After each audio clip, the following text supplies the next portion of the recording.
Texas A&M 33, Florida 20. You know what the headline is here. This was a 1.5 Chalai game. I can't give it much more than that.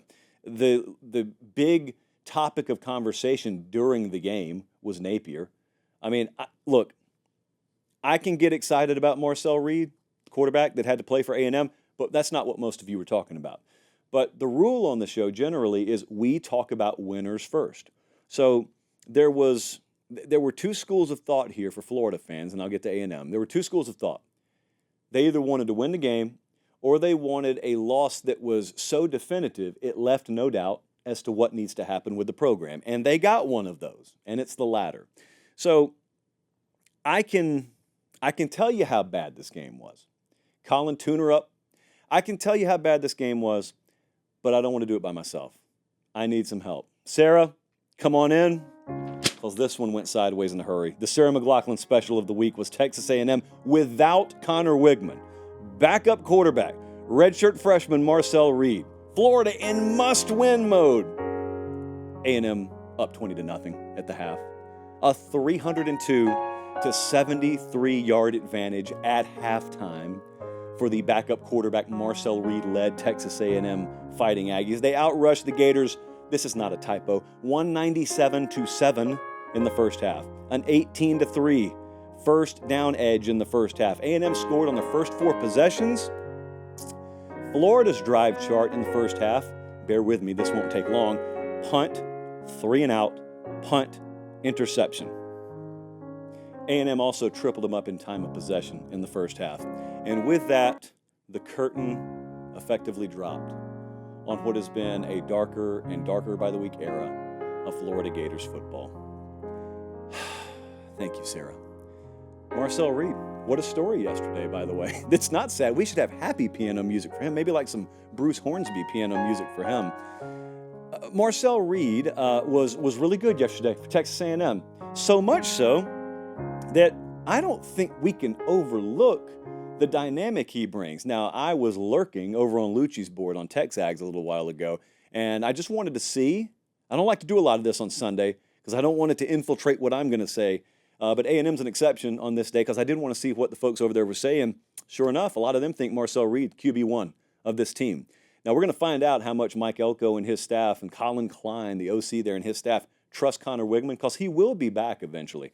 And they've got Bowling Green and Arkansas coming up before I think they play Missouri. So I look at it, and he's certainly got a mobile component that I think fits pretty well in what Colin Klein wants to do anyway that Wigman simply does not provide. It was a spark that was badly needed yesterday. And yet, I also remember listening to Elko talk about Wigman. And there was a lot of confidence, and there is a lot of confidence, apparently, that they have in him. So we don't normally see these coaches that are very meticulous in their decision-making just punt on those decisions because one game goes poorly or a start to the season goes poorly, and then there's a guy here they probably have a very, very condensed offensive play package for that shines in doing that. There's a big difference in doing that and running an entire offense.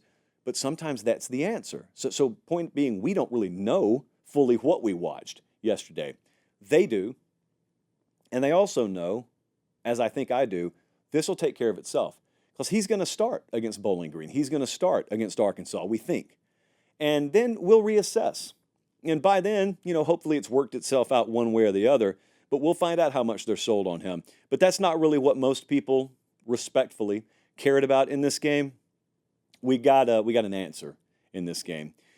So I had my phone blow up about this.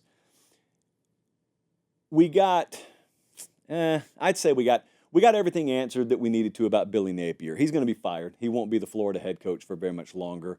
So the when is the only question because we know the who, the what, the why. We know all that. Billy Napier's not going to be the head coach there much longer. I hate it because I like Billy Napier. He's been really good to us. His staff down there has been really good to us. I don't like talking about it. I don't do a lot of hot seat stuff on the show. You guys, sometimes the ones who want to be haters of the show, claim that we do some clickbaiting. No. If we were a clickbait show, we'd just do hot seat talk every week and playoff talk every week. We actually are the antithesis of that. And the reason is, I don't feel so bad for the head coaches, although I do. I know the hundreds of other people that it impacts. And knowing the Florida program like I do, I know a lot of folks in the Florida program. And I think they've got some people, I do not take back anything I said in the spring, by the way, that are world class in what they do. There are very, very good folks. I don't just mean good hearted, because you can have a good heart and suck at this stuff, and you can be a turd and be great at it. So I don't mean that. I mean, there are a lot of world class folks in various departments, some you'd know about, some you wouldn't know about, that I think Billy did a really, really good job of hiring and putting in place. It has turned out that he couldn't get the job done as the head coach there. But what I'm fascinated by is the whole dynamic, whether it be recruiting or nutrition or strength or sports science, the pieces they've got down there. I meant every word I said in the spring when I said, when you walk through that place, when you meet with those folks, it's every bit the same as Bama, Georgia. The critical difference there, I think, is obvious. But that does not mean that the root system was poison. It's not. There's a lot to love about what Florida has behind the scenes. And so what I wonder is, as we approach what seems to be an inevitable coaching search, I wonder if it's the typical flush job that you do when you fire a coach. I'm not sure that would be the wisest approach, knowing what they have behind the scenes down there. And what I'm saying is, a lot of what you'd look to put in place when you're a new hire, like if they hired me as the head coach down there, a lot of what I'd love to put in place, it's already there. You may have tweaks, you may have changes you want to make cosmetically here and there, and there may be 20% degree changes you want to make there and here, but there are a lot of good pieces in there already. And they've done a really good job. They spent a ton of money in resources and manpower to fill those spots. And I don't know how long this is going to take, and I don't know when it's going to happen, but when it happens, I really wonder, is bathwater thrown out as well, or do you look at it and you say, there actually may be some really good pieces. Kalen DeBoer is a very recent example. Now, he's taking over for a retired head coach who's one of the greatest of all time. So it's understandable Nick Saban would have a really, really rock-solid infrastructure in place, and you wouldn't want to change everything about it. Billy Napier, on the surface, looks to be a failed head coach. Therefore, the assumption would be everything associated with him would be that. And I promise you it's not that. So whoever it is that ends up taking the job down there, which is not vacated yet, there has been no move on him yet, but I assume that it's going to happen. When that happens, whatever my advice is worth is whatever it's worth. I take a long, hard look at operationally and organizationally a lot of the pieces, because you probably are inheriting pieces that were a whole lot better than what you had at your previous stop. And I don't even know who's getting the job. I'm just saying blindly, I know what most of the other programs have. I know what Florida's got down there. It makes it all the more befuddling that they haven't been able to win this year.